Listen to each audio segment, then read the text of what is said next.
In the deep heart of Pennsylvania's Warren County, there is a place locals call the Silent Patch. The woods there are so dense that even at high noon the sun never touches the forest floor. In the winter of 1994, a call came into the 911 dispatch center, a call that remains classified to this day.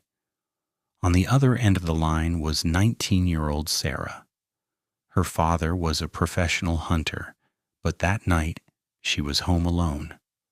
The terror in Sarah's voice was the kind of raw dread a person only feels when death is standing right in front of them.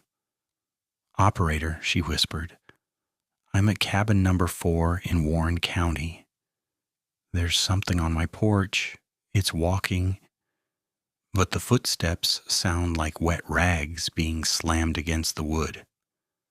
The operator tried to calm her, but Sarah's next words chilled the entire dispatch room.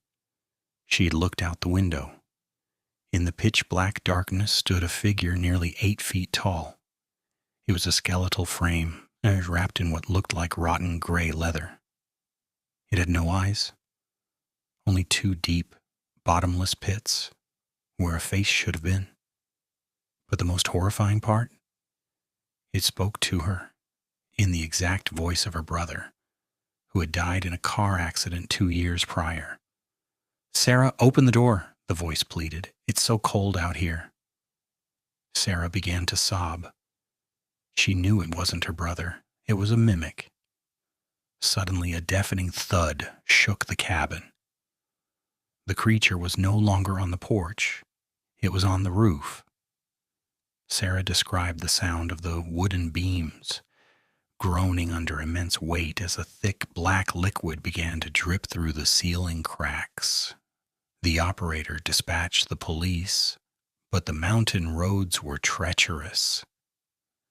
It would take them at least 20 minutes to arrive. Those 20 minutes were captured forever on that tape. Desperate, Sarah took the phone and crawled into an old iron trunk in the corner of the room. She stayed on the line, her breathing shallow and ragged. Suddenly, the cabin's heavy main door creaked open without a sound.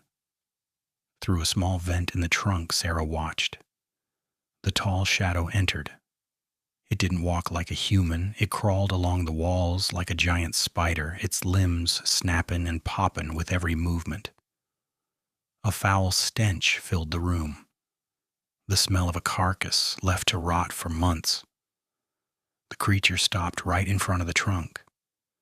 Sarah held her breath until her lungs burned. For 2 minutes, there was absolute silence. Then, the creature spoke. But it didn't use her brother's voice anymore. It repeated the exact words Sarah had said to the operator earlier in Sarah's own voice. "Operator, I'm at cabin number 4 in Warren County." The thing was stealing her identity. It was stealing her voice. A blood-curdling scream erupted from Sarah and the line went dead. When the police arrived 10 minutes later, the cabin was a tomb. The door was locked from the inside. The windows were untouched. The iron trunk was wide open, but Sarah was gone. The only thing the police found was a message scratched, not in blood but with fingernails, into the inner lining of the trunk. "It's not gone. It's waiting in the echo." To this day, the people of Warren County warn travelers, if you are in those woods at night and you hear your name called out, do not answer. It might sound like your mother, your friend, or your brother, but it isn't them. It is the hollow man waiting to steal your soul and your voice, leaving nothing behind but an echo in the dark. Sarah was never found, but some say that if you stand near the ruins of cabin number 4, you can still hear a girl crying, begging a 911 operator for help that will never come.